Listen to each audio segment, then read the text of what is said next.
Bonjour. Alors, on avait une réflexion avec Jean-François sur le déconditionnement. Comment faut-il faire pour se déconditionner, pour se libérer de ce qui nous resserre? Alors, je vous rappelle au passage que l'ego, c'est la somme de nos conditionnements, de nos croyances, etc., auxquels on s'identifie. Et c'est clair que dans vos conditionnements, il y en a qui sont nécessaires, comme de savoir conduire, et il y en a qui sont toxiques, comme de toujours vous mettre en colère, d'être affreusement jaloux, d'être dans une tristesse infinie dès qu'il y a quelque chose qui ne va pas comme vous voulez. Voilà, donc ce qui est le plus important, c'est que ce soit les conditionnements toxiques, les conditionnements qui me font pas du bien, qui font pas du bien à mon entourage, qui se dissolvent par la pratique spirituelle. Hein. La pratique spirituelle menant à la dissolution des conditionnements. Hein. Ce n'est pas le contraire. Il ne faut pas croire qu'il faut d'abord se déconditionner pour arriver à l'éveil. C'est le contraire. L'éveil est un état tout à fait naturel où je suis présent à moi-même dans mon corps, où tout est ouvert, la conscience est grande ouverte, et de cet état vient le déconditionnement. Je vais définir le déconditionnement pour vous aider à mieux le vivre. Et en fait, pour le déconditionnement, ce qui est important, c'est non pas de réagir, mais d'agir.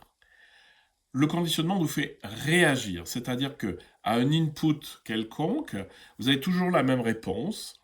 Par exemple, quelqu'un dit quelque chose qui vous plaît pas et vous réagissez toujours de la même manière. Quelqu'un développe une opinion avec laquelle vous n'êtes pas d'accord et vous allez toujours répondre de manière un peu agressive ou des choses comme ça. Enfin bon, c'est un cycle et donc c'est une réaction.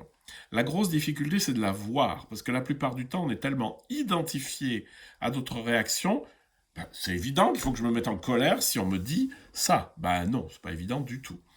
Donc la première chose, c'est de reconnaître les boucles des conditionnements, c'est-à-dire les choses où je réagis, où j'agis plutôt par réaction, c'est-à-dire où j'ai une action non réfléchie. Et donc de laisser un espace assez court, mais qui me permet d'en prendre conscience. Ah, là, je suis en train de réagir. Après, je peux choisir. Une fois que je suis conscient et que je n'ai pas commencé à exploser, je peux dire, ah ben, est-ce que je vais exploser parce que là, c'est inadmissible, il faut pas, donc il faut que je dise non, ou alors, attention, là, ça va servir à rien, ça va juste envenimer le problème. Donc, ne pas réagir, surtout pas inconsciemment, toujours faire la même chose à un input précis, mais toujours prendre un petit peu de distance.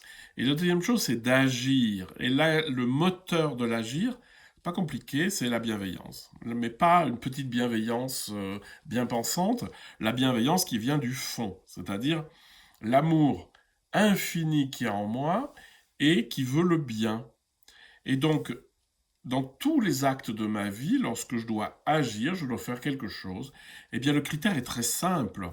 Est-ce que ça va mener vers plus d'amour ou vers moins d'amour? Eh bien, on va faire le bon choix. Donc, le déconditionnement, c'est surtout passer de la réaction à l'action, du réagir à l'agir. Hein, ne pas se laisser réagir de manière habituelle, mais être dans un agir conscient et volontaire.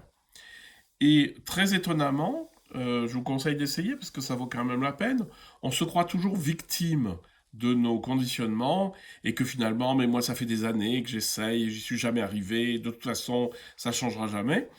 Ça c'est des fausses croyances, hein, c'est les fausses croyances de l'ego qui ont pas tellement, l'ego a pas tellement envie de changer, donc mais non, je suis comme ça, je suis comme ça. C'est une croyance, l'ego. Hein.